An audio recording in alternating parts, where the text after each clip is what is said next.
Hi, everybody. Today we have a nurse who wears various hats. Being a mom, nurse, yoga instructor, and content creator may seem like a lot, but she wears each title with grace. She has recently started and created her own YouTube channel by creating a community and introducing new moms and moms who have gone through postpartum, all moms, to yoga through her new YouTube channel, Yoga with Lesline. Everybody, welcome Lesline to the Evolve Nurse Podcast. Thank you, Lakeisha. I'm so excited You to be are here. welcome. Thank you for coming onto the podcast because you did not have to come, but you're here. And so, the first question that I love to ask people just to see where your headspace was at the time where you became a nurse. Have you always wanted to be a nurse? No. And why did I hesitate like that? No, it was my parents that were like, become a nurse. Hmm. That's just what growing up in a Jamaican household, that's just what it is. You nurse, doctor, lawyer, those kind of things. Hmm. So I became a nurse. Also became a nurse because I thought the schedule would be good and the pay would be amazing. The typical things that they Hmm. lure you in with. Stability. Stability. So, of course, it's common. I have a lot of Jamaican friends, and it's always either you become a nurse and, like you said, a doctor or something in higher education. But what did you initially want to be? Yeah, that's a really good question. And I was thinking about that this morning. When I was a kid, I wanted to be an astronaut. I Okay. don't know. I feel like maybe back when I was a kid, there was I don't know if it was also my dad. He just had a fascination, especially I was born upstate New York and then we moved down here when I was 8. So I think it was mostly also my dad had a fascination just with like Kennedy Space Center and like rockets and stuff. But I say all that to say I wanted to be an astronaut for a minute, but if you know me personally, I hate roller coasters, so Hmm. that makes no sense. I wanted to be a chef. I don't like cooking. So like it's just an interesting question to ask because now that I have my own kids and just with the way that you can make money in so many different ways now, I kind of am like, why do we put in a box, I Hmm. feel like as people, we're multifaceted and you don't have to there's two sides of this. Yes, you need the stability. Yes, you need to go to school. Like, that's like my mom, me as a mom now, I'm like, Uh-huh. yes, you need to get that education. Because when there's uncertainty, nursing is, I feel like Your go-to. yeah, it's the most recession proof, I feel like, because I don't know about you, but I've been hearing some stuff just recession, not recession, blah, blah, blah. And I'm just like, well, I know I'm good, Yeah, you either know? way, we can figure it out. We can, and I'm glad that you do so many things right now because it shows that you're able to have your creativity, Yeah, which allows your children to know that, whatever you do is not limited to yeah, one thing.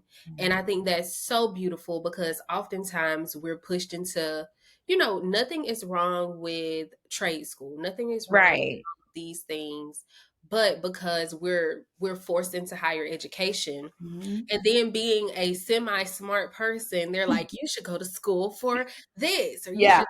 They always mold what your career is going to be. And you're not often able to even think about what you want to do. Mhm. And Mhm. all the careers that we think about as children are education led. Like Yes. being creative was never something that I recognized that I was, even though I was that I could make money from being creative. And that's why I think with Mhm. you being in your content creation space, it's like, oh, you're able to create and you're able to make money doing it. Yeah. Yeah. Wow. Yeah. Wow. But it is very, very recession proof being a nurse, y'all. Yeah. Yeah. Like Yes. it really is. Even if you decide that you don't want to be a nurse right now, as I always say, rolling off the bedside and into entrepreneurship, you can always keep your license and go back Mhm. Yep. if you need to. If push comes to that is great advice, Lakeisha. Because honestly, yeah, if push comes to shove, I just renewed my license a couple weeks Hmm. ago, and yeah, it's just like yeah, I can go right back into bedside if I needed to, you know? So, Hmm. So, what did nursing school look like for you? mhm. Yeah, it was a very stressful 2.5 years. But as I look back, it really wasn't that stressful because I wasn't married yet. I didn't have kids. I still lived at home. So I had, and I don't say this in like to be rude, but I had a lot of advantages because I didn't have anything Mhm. taking my time, you Yes. know? So it's, and we'll get into like, I went back to school, but now I'm out of school. But like going back into school, as a wife, as a mom, you know, all of these things, it's a lot. Like it's way different.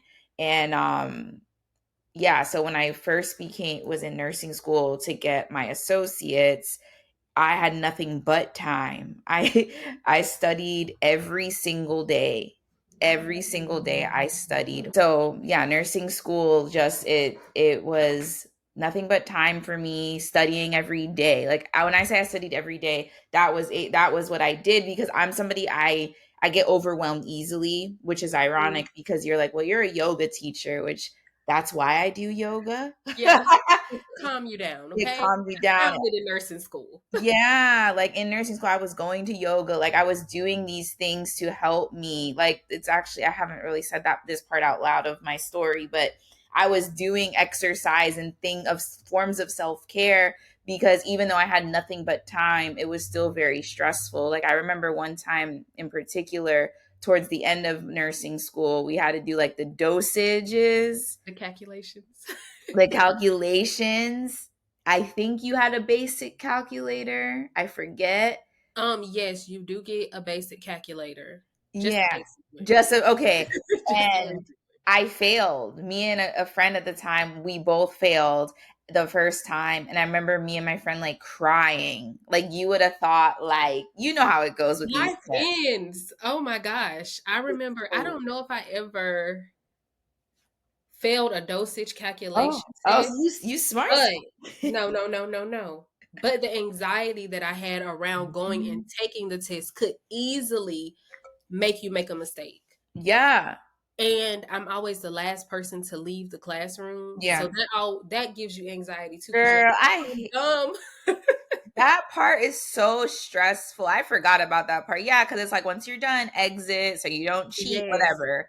Um, so yeah, that was really stressful. But then we passed the next like the second time we took it. Mhm. But you actually need that stress though, because once you become a nurse, like and I always say this, I don't know if you're gonna ask this question, but I feel like once you become a nurse, you need to go into the hospital. And I know me, I'm so eager. If I hear this and I was a new grad, I'd be like, no, I don't want to go to the hospital. I want to, or like adopt something Mhm. where you're touching the people.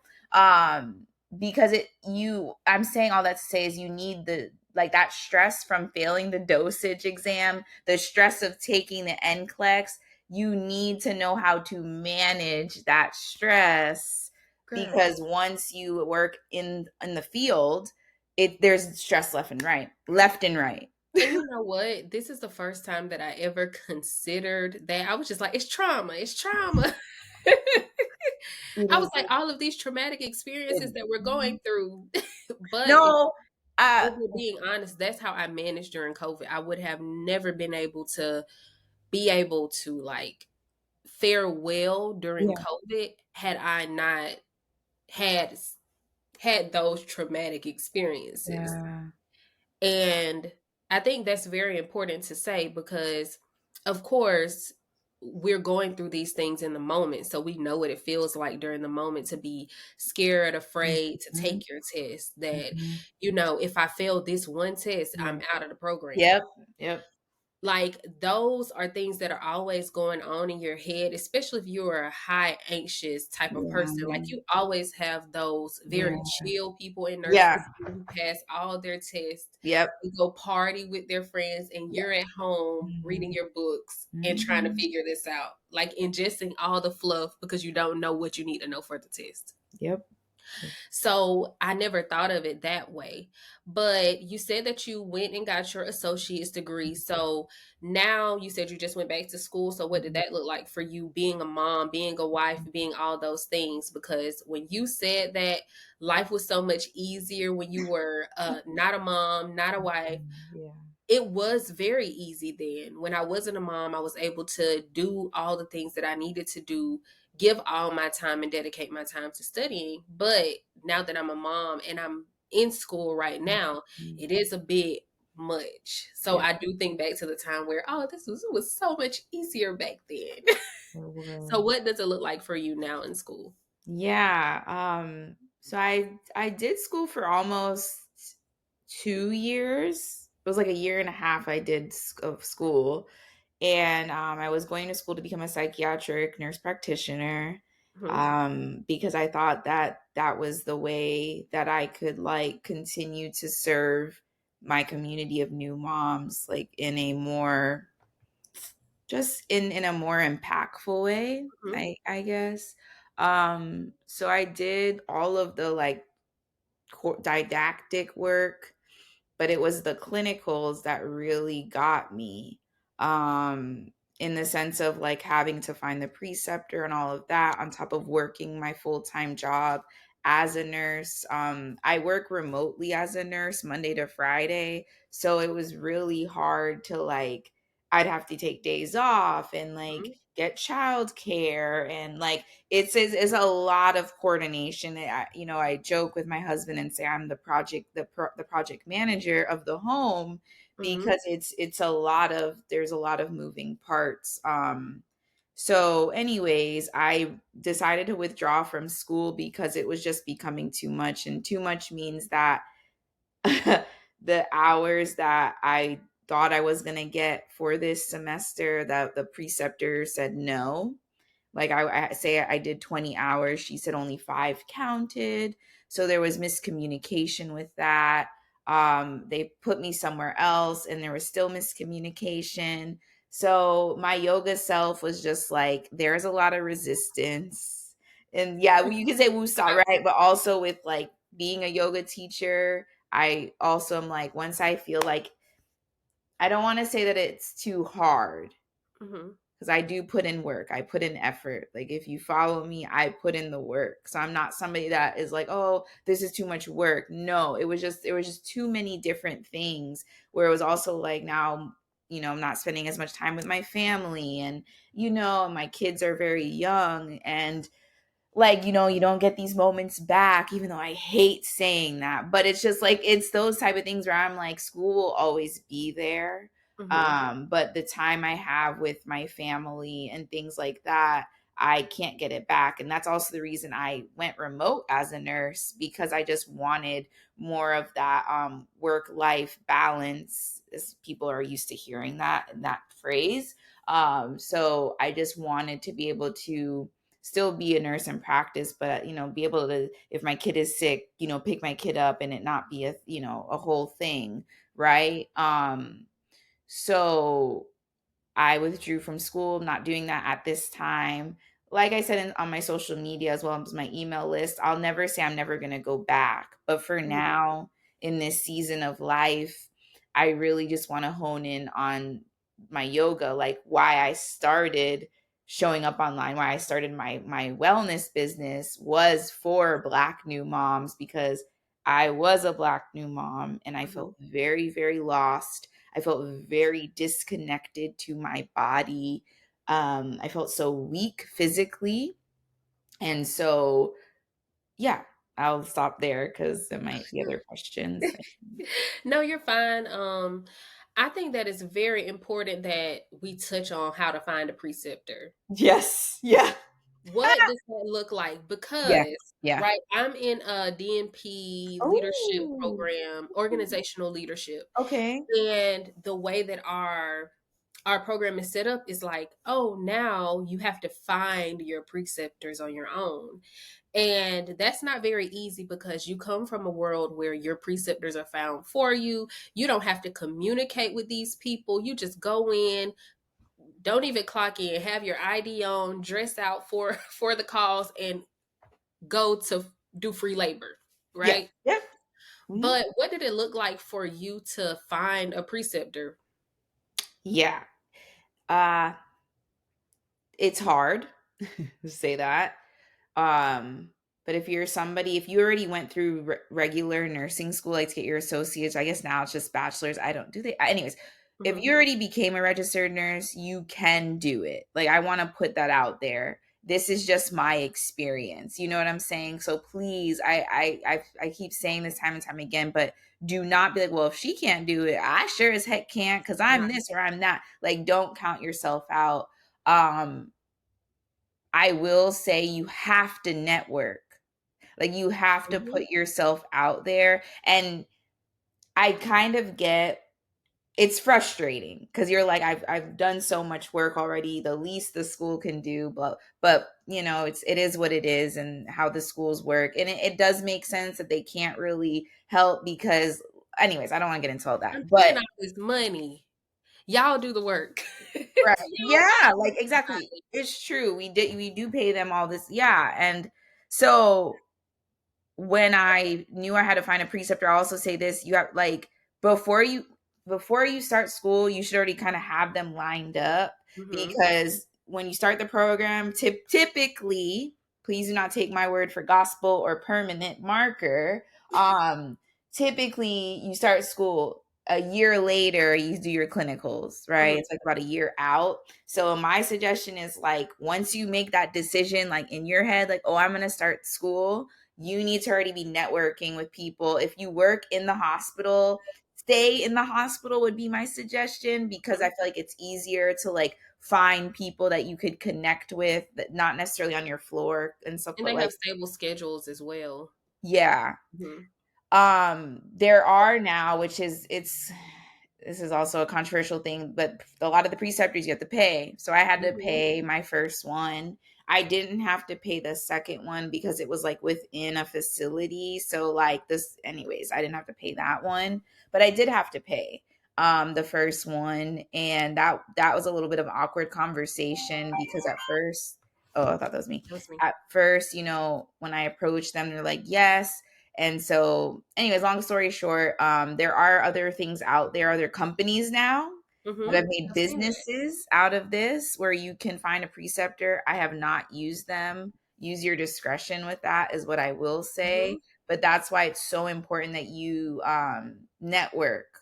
Like you network, you build your brand. That's something else I will say as a nurse. You need to build your brand. As nurses, you are already a thought leader. Hmm. So like you have to take yourself seriously. Like no matter what kind of nurse you are a thought leader. People look up to you. People trust what you say almost more than doctors. So with that being said, you need to start being on social media, talking about your experience working wherever the heck you work, providing health education. Once you create your brand, build your brand, have your website, all of that stuff, then while you're in school and you're trying to find somebody, people will trust you more. Is Hmm. what I'm getting at. Because when you're on social media, no matter what people say, because people got a lot of things to say on social media, I can't be on it anymore. La la la la. But they be on it. They be on it. They do. They do. And I'm definitely guilty. I'm very guilty of I need to detox from social media or just not feeling like I have enough time to put Yeah. out all the content that I have, which you know you everything is content, everything Yeah. is content.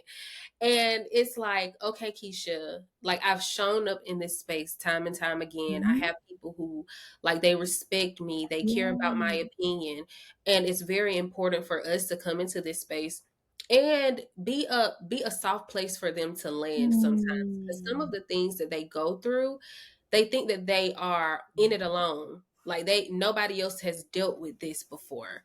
But going back to precepting, I actually had a lady who came to me, and she is one of my friends now, but we met at a nasal swab clinic years ago and we've just kept in touch. And so she was like, "Hey," she was getting her BS in. She was like, "Hey, my preceptor dropped out." Like, Mm. she is not gonna do this for me. It's at the tail end of her semester. She was like, "Will you be my mentor?" Oh. And I'm like, "Yeah, I can do that for you." I just feel like when you're trying to get preceptors, always act accordingly. So Mm. when you're in hospital settings, always act like you're going to use these people as for a letter of recommendation or something like that. As Right. you said, you have to build your brand, you have to build your personhood, and Mhm. that's whether it's online or Mhm. offline. Mhm. Who are you in whatever setting you're in? Because you don't want to be in a facility like I did long-term care. I'm in the hospital. I've done all these things, but everywhere you go, you want to leave an impact Yeah. because you want to be able to go back and say, "Hey, Mhm. I'm applying to school. Can you write me a letter of recommendation? Hey, I'm doing this. Can you show up for the like you want to be able to actually call on somebody, and a lot of times people don't put themselves out there enough Yes. for that Yes. because people simply don't know how to network or they Yes. don't know how to vocalize Yes. or they simply are afraid to reach out. They can only say yes or no. Mhm. They Exactly. can literally only say yes or no. But going back to school, Yeah. I do understand why you felt like that was the next step to give back to the community. But I do feel like you're doing what you're supposed to be doing. As you said, like you met resistance and it was like if it doesn't flow, let it go. Yeah. That's it. If it doesn't flow, let it go. Look, I too found yoga in nursing school. So that's why I'm like, oh, okay. I definitely get it. We do struggle so much in nursing school. So it's very important that you find that whoever is listening, find your outlet, find what you can do because look, there are going to be times where the stress is going to get the best of you. And for me, I was sitting in the middle of the floor crying my eyes out, not Mm. knowing what to do because if I don't pass these next few tests, I am out of here. Mm. So I think that is very important. Now, you do wear so many hats. So we're gonna just roll off the bedside because now you're remote. Yeah. So what does that look like for you? Yeah. Yeah. So it's completely different. I work as a concurrent review nurse for an insurance company. Mhm. So, specifically with NICU babies and creating the authorizations and reviewing, for their level of care and medical necessity, right? And making sure we're saving the insurance money. Yes. I.e., the department I work for is utilization management. So we're managing the utilization of the patients, right? So it's a completely different side of nursing. It's all brain, your brain. It's not physical, and it's how do I say this? Because sometimes I'm like, oh, I'm not really a nurse anymore. You know what I'm saying? Because I'm Mhm. not I'm an bedside. insurance lady. I'm an insurance lady, right? I don't sell the insurance, but I'm an insurance lady, Mhm. right? And that kind of really did a damper on my confidence. So when I started my business 4 years ago, I didn't mention that I was a nurse. And then I found out that the clients that I started getting that would come to my yoga classes, they'd Nurse. be like, "Well, I come to you because you are a nurse." I said, "Wait a minute, what you be looking at? Where I don't say How do that, you no." know? Right? But there was places like on my website and things like that where I would put it, but I wasn't like saying it out loud. Mhm. And so I say all that to say, yeah, so now I do concurrent review nursing. I've been doing this for 4 to 5 years. Yeah. Yeah, so I've been doing this for about 4 to 5 years. It's given me a lot of perspective, especially with my business, because, like I Mhm. said, I teach yoga to new moms. So I'm reading clinicals all day about babies that are low birth weight, babies that have respiratory distress syndrome, babies that have hyperbilly. I'm reading about this all day and then also looking at the mom, right? And I'm like, why did this baby come out preterm? Mom has mental health needs. Mom has gestational hypertension, gestational diabetes. Then my brain is like, why did the mom have those things? Mhm. Like, did she not know how to take care of herself? Right. And so that's where, and it sounds, when I say that, you're like, oh, damn. Like, and so that's why I'm so passionate about showing new moms how to put themselves first. And even before they have the baby, because it's like, if you know how to take care of yourself before baby comes, you are so much more ahead than a Mhm. lot of other mothers. And you're also going to be way more healthier when you know how to prioritize your health, right? You'll have a baby that's full term. You'll have a baby that is the birth weight it needs to be. You'll have, you know what I'm saying? Like, you won't have complications yourself.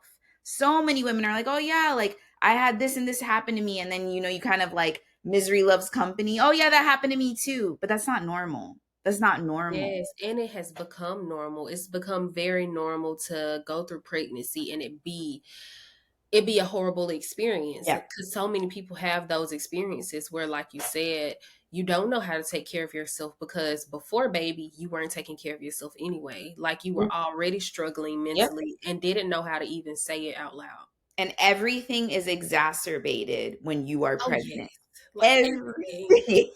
Girl, I remember being in a Chick-fil-A drive-through on a contract and my fiance ordered a water because I like Chick-fil-A water. So the the cashier put in a Dasani. And my fiance is like very non-confrontational. So he drove out the drive-through and I have this Dasani. I was like, I did not ask for that. I want this water. And I'm angry because, oh my gosh, all I wanted was a Chick-fil-A cup of water. That's it. with the ice. With the ice. With the ice. And I don't eat the ice, but it's the way the water was tasting to me.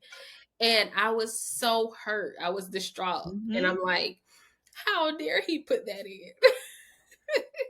Everything is definitely exacerbated Mhm. when you're pregnant. And if you are already going through these things, and then you also maybe have a partner that isn't as present as they should be. So, how are you taking care of yourself? You're just not. You're just coasting during this pregnancy, hoping that the baby comes out fine. But sometimes you're not even thinking about the baby that much because you're wrapped up in all the things you have going on. Yeah.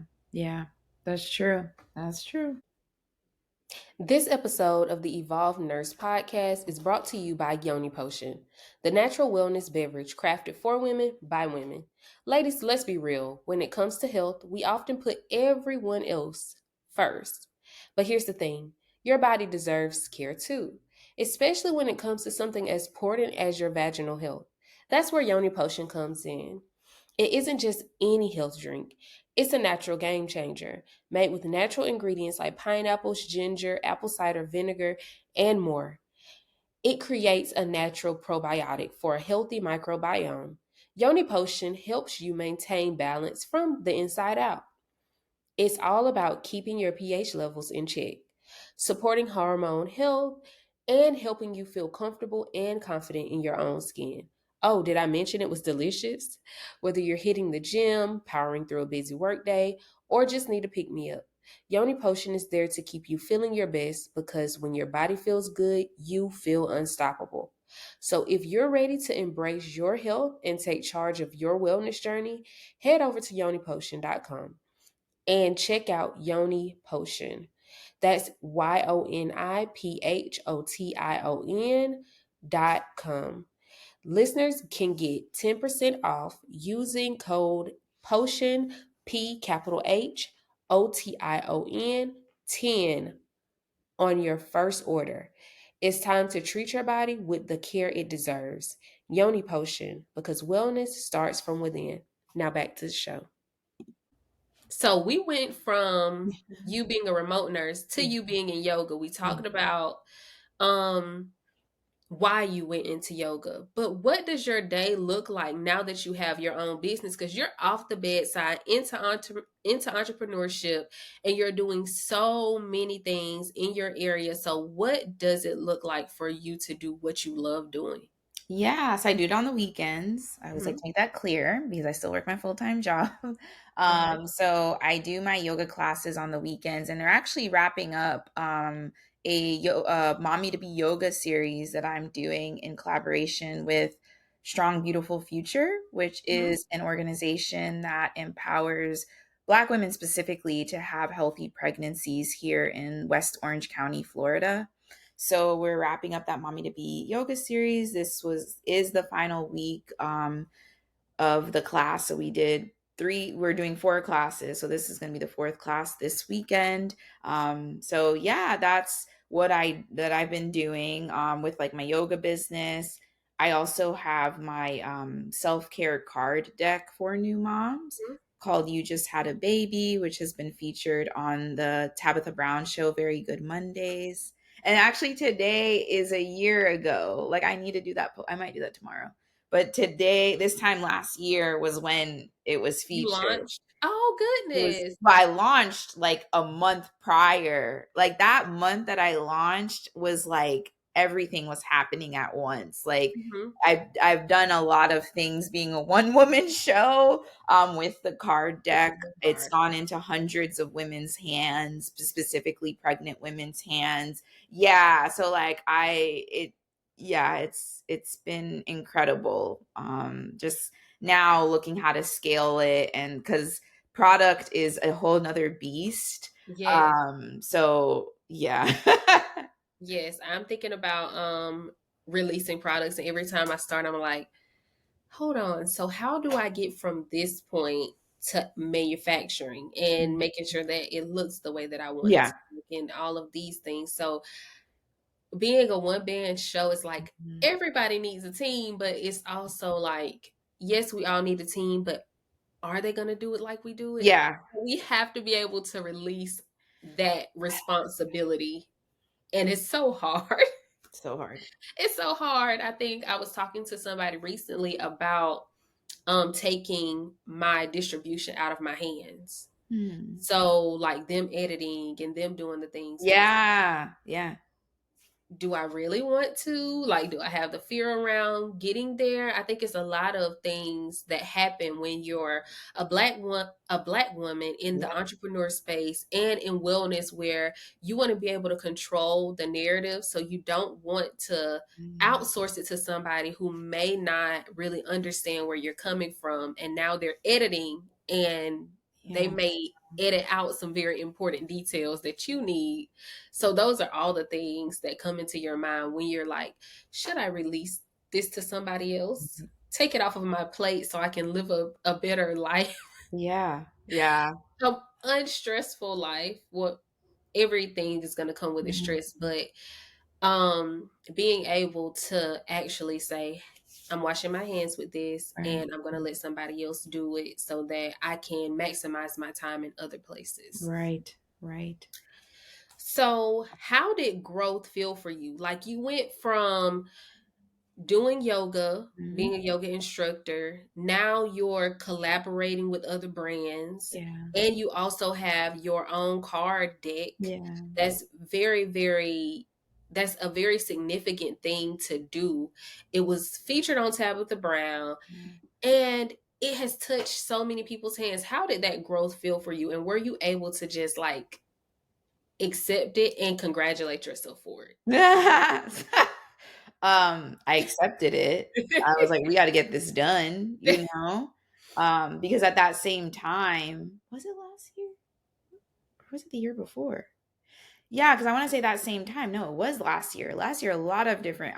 Also partnered with Nurse Blake, and he invited me on his cruise to teach yoga. And so at that same time, I'm talking with the Florida Department of Health to make sure, because they're the one that wanted to collaborate with me with the cards.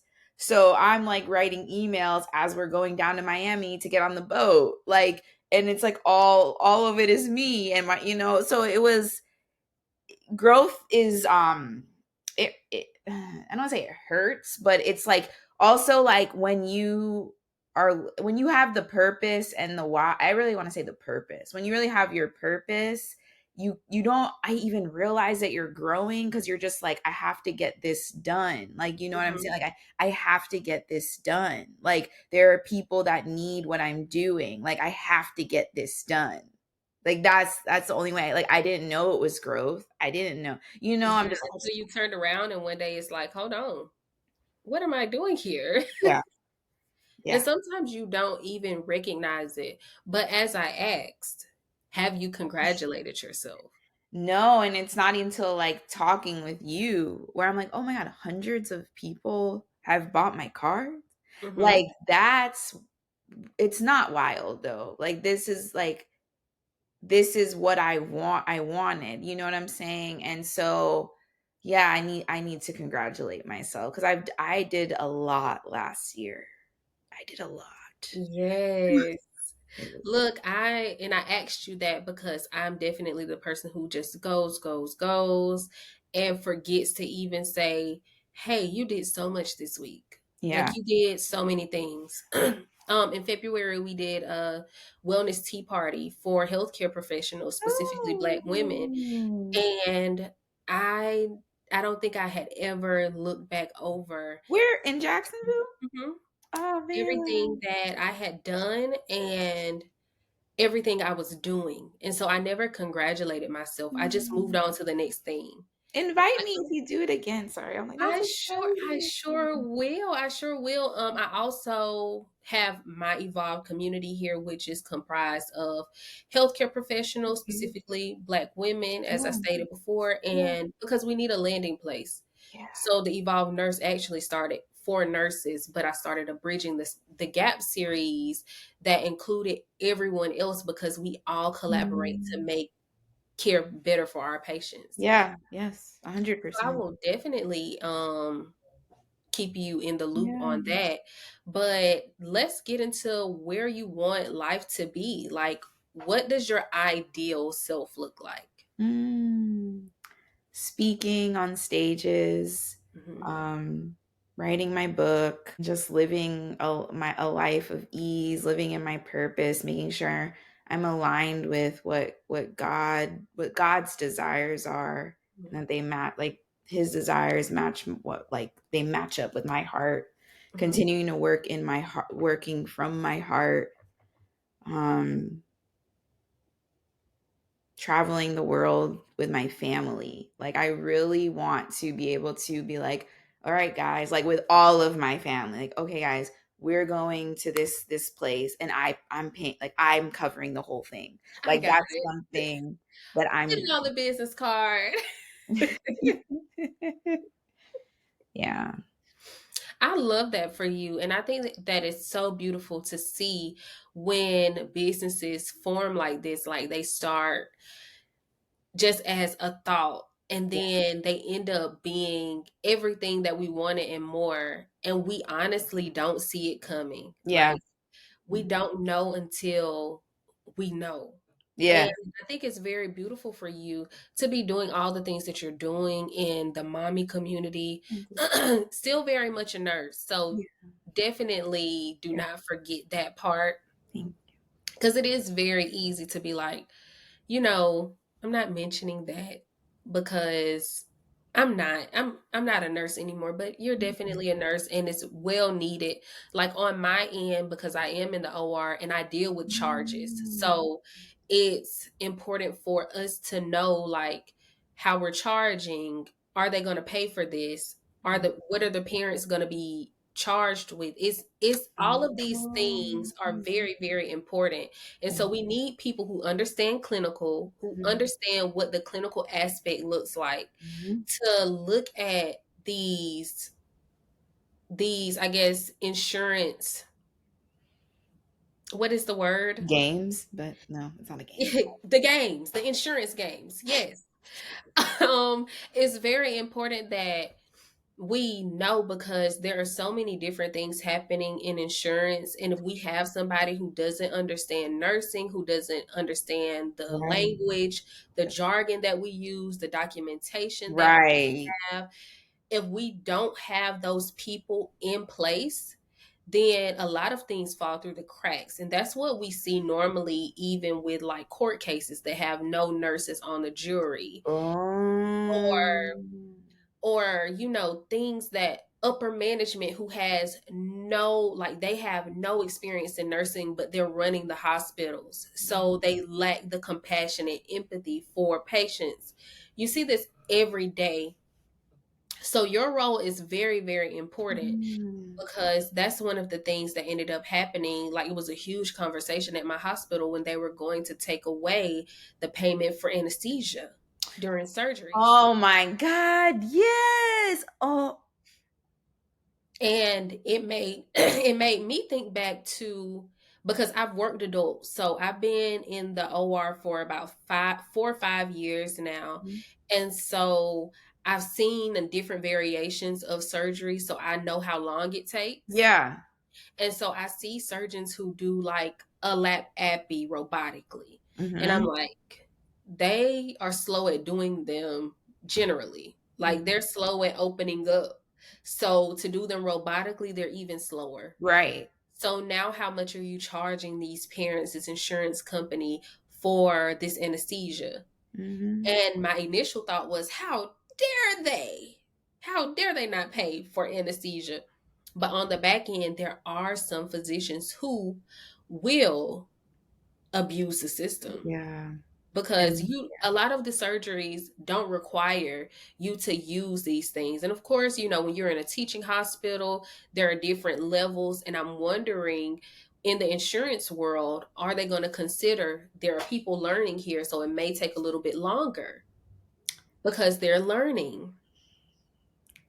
to be honest with you, from the insurance side, we just see it black and white. Like there's Hmm. no gray. But at the same time, being the nurse, we're like, hey, we have to see the gray, right? Hmm. And it all comes down to like the medical necessity, like, and so that's why it's so important that the provider is writing detailed notes of why did it take this long, right?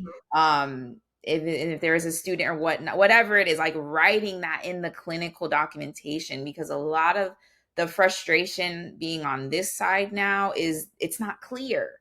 Like, Yes. I can only use my nursing judgment. That's what we say. We're reading between the lines so much. But at the Hmm. end of the day, I have to cover myself, right? I have to cover myself because these cases can come back to me as well. Like I didn't even realize. I was on a meeting one time and this lady was mentioning something about how like of somebody she knew was taken to court because of an authorization that she had done Hmm. that she never, like, because we have to like you have to attach the clinicals, like you can't just like approve go, like AI cannot.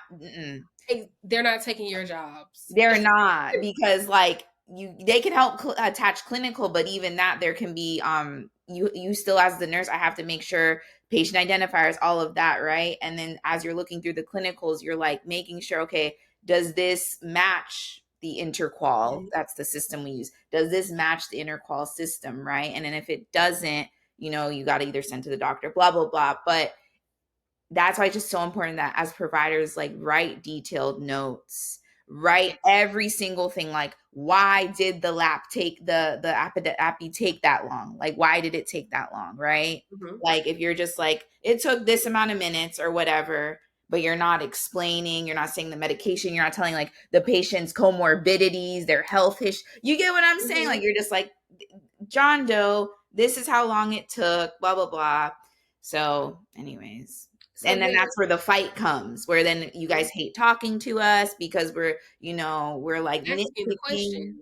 Hmm. Mm. And you have to be, because of course, like I said, there are people who abuse that system. Yeah. Whereas there are people who, like, it's a true emergency Yes. and they can't scale back how long the surgery is going to take. Right. They had an Right. issue happen during the surgery. Those are different things. But when you have people who can do the surgery quickly, Yeah. and then they end up doing it a different way to Mhm. extend the time So that of the insurance will surgery. cover it, and Yes, I do think that sometimes that does happen, and it's very unfortunate because those people who do need the service, they get the, oh, we're not even paying for it anymore, because we see that it's being abused, because based on the documentation that you're looking at, yeah. it's not it's not extensive enough and it's not proving enough to Mhm. actually warrant us paying for this. Right. I think that is I think that it was very important for us to talk about this because being in my role, I'm very thorough in my documentation, but I have seen like going back through some of the people I work with because I'm Yeah. charged and I've seen some of their documentation. I'm like, this is not enough. Yeah. Yeah. This is not saying enough. Other people are looking at this, and I've never met somebody who looks at it, or even met somebody who does the insurance portion of it. But you definitely need to consider yourself a nurse because you're in that nursing category. Yeah. It's a lot of documentation. It's a lot of dotting the I's, crossing the T's, and there's the whole NCQA side of things as well. So making sure there's quality assurance, Mhm. right? That's so important to make sure that that we have patient safety. And what also like comes up as you're talking is that's why we have to be advocate for our patients. Like I'm able to advocate on this side, like if Mhm. something's not right, where I'm like, you know what, this does need to be approved, and then I have that conversation. Like when I send it to the doctor's like, hey, like, can you kind of explain, like, I see what you wrote, but explain, and then she'll approve it. You know what Mhm. I'm saying? So like those type of things is like how I advocate, because that's one of the biggest things that I love about being a nurse is that I can advocate for people, right? Like, and that's so important because going back to what you said, like how there's just so much going on with insurance, right?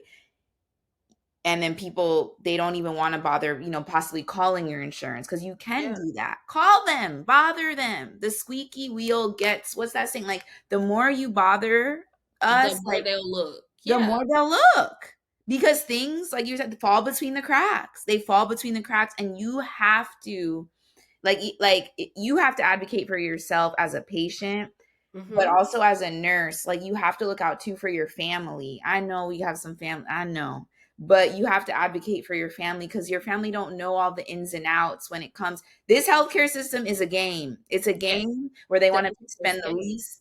Hmm? I said the insurance games. It's the insurance game where they want to spend the least amount of money. Mhm. Utilization management, managing the utilization. It's really just it's budgeting. Mhm. It's all, that's all it is. It's just a bunch What of. makes sense for their pockets, and that's the reason why they have you there for checks and balances, Mhm. Yes. because it can easily get muddled in the water. I see that all the time within management, is that, oh, because the budget is this, Yep. then we're not going to utilize the nurses that we need. Yep. We're going to make sure you do all the work of Yep. all of these departments. And I'm Yeah. speaking for myself because that's what Yeah. I'm going through right now. Yeah. So you see that all the time where it's like the bottom line Yes. is the most important. Even though studies show that if you burn out your employees, insurance costs for your hospital goes up because they're always out, because they're always sick, because they're never feeling well. They come to work unhappy. So a lot of this leads to HR issues because of the nurse bullying. All of these things happen. Mhm. And Mhm. so that's I think that is a very, very important thing to actually talk about because nobody really links being sick to having a poor work environment. That's a The whole, anxiety of yeah. going into the job. Girl, that's why I left that. Yeah. The anxiety of going into the job. And it's like there are days where I'm like, tonight is gonna be a night. I just know it. Mhm. Like Mhm. in the stars, something tells me The the moon don't stars, lie. in my gut. Mhm. I can be walking through our sterile court and I'll be like, I know I'm going to get 2 or 3 calls tonight. And in 5 minutes, boom, you got a neuro case. You got this, you got this, you got this. And I'm like, I am one person. That's, Hold on, hold on. yeah. Give me a But minute. that's what happens when you work in trauma. And so Mm. it's a high stress situation, but nobody really thinks about how it's already a stressful work area, a Yeah. work environment. So Yeah. to add on the other layer of it being a poor work environment, that people are calling out left and right every day. every day. And I'm like, okay, it's fine. I don't ask any questions, girl. I'm like, Yeah. it doesn't matter to me. I get it. You need a day? Take it. Yeah. So we are nearing the end of this episode. Mm. And what is some advice that you will give new nurses coming into the nursing arena? Yeah. Yeah. Start in the hospital or a doctor's office, like I already said, like somewhere where you're touching people, right? That will give you so much more perspective. Just of how nursing is, and it also, like, that's how the schools train you, is for the hospital. Mhm. So I say, start there. um be gentle with yourself, be patient with yourself, find a nurse friend. Like, find a nurse friend. You can't do your career on your own, so try to find somebody on your floor that you can buddy up with, that really has your back. Yes. Because the nurses eat their young is a real thing. I've experienced that. That was also part of the reason why I left bedside. It can be a lot, but really be patient with yourself, ask for help, ask questions. Yes. Regardless of whether you feel like they want to talk to you or not, you still have to be like, okay, I'm going to put some courage into this. I know I need to know. So let me go ask. Even if there's somebody that eat their young, even if it's somebody who's not the best representative of what a good person is, if they know the information, unfortunately, you don't know enough to not ask, Right. because that will lead to court cases. Right. Right. That will lead to court cases because you didn't ask and so you didn't do it, Right. or you did it wrong. Yeah. I think that is very important. So, what do you have coming up? The final yoga class with Mhm. Strong Beautiful Future is on Saturday. I'm gonna be launching a 30-day yoga challenge on Yoga with Lesline. So, if you're interested in doing a yoga challenge, it'll be launching July 1st. It's free. I encourage you to go over there, subscribe, share with mom friends, all of that. And that's it for now. Okay, and where can our listeners find you? My website, because I own that. So leslinepittman.com is where you Okay. can go first. And then I'm across every social media platform at Lesline Pittman. All righty. So I would like to say thank you, thank you, thank you for coming on to the podcast. I really enjoyed speaking with you. I'm glad that I saw you and I was like, hey, I've seen her before. Yeah. So let me reach out and see if she would do the podcast. I think so many people will benefit from listening to your perspective, listening to your story, and understanding that they do not have to be boxed into just being a nurse. Yes. I think it's very important that you're doing the work in the mommy community and allowing us to have a space where we feel good about our pregnancies, Yeah. or that we feel valued and we're able to learn how to value ourselves. I do think that this is a very, very beautiful situation that you have going on. And so thank you for your service to our Mm, community. thank you. And to our listeners, if you have made it to the end, Yeah. hello, hello. Go and follow Miss Lesline. You will not regret it. I promise. She has very good content, and she allows you to know that content creation is a job. Yeah. It Yeah. is a thing. Yeah. It's a job, baby. Mhm, I'm telling mhm, you, like the mhm. work that goes into it, the effort that goes into it should be studied. Yeah. Should be Yeah. studied, because people often they don't look at content creation as a real job. Mm. But if you've made it here, I hope that your week has gone well. I hope that you're finishing the semester strong. And if you have any questions, make sure you go to the Evolve Nurse and you can comment at any time. You can DM me or you can email me at theevolvenurse@gmail.com. You can go to theevolvenurse.com and follow us, because you should join our community. We do monthly meetings. Next month we won't have a meeting, but each month we do meetings throughout the Jacksonville area with our healthcare professionals Great. so that we can just bond, talk to each other, just lay it out on the line, and then be able to enjoy one another's company. We had one last month, we had one the month before that, and I think that it's a very beautiful community to engage with. So y'all make sure that you are following both of us, and y'all have a great day.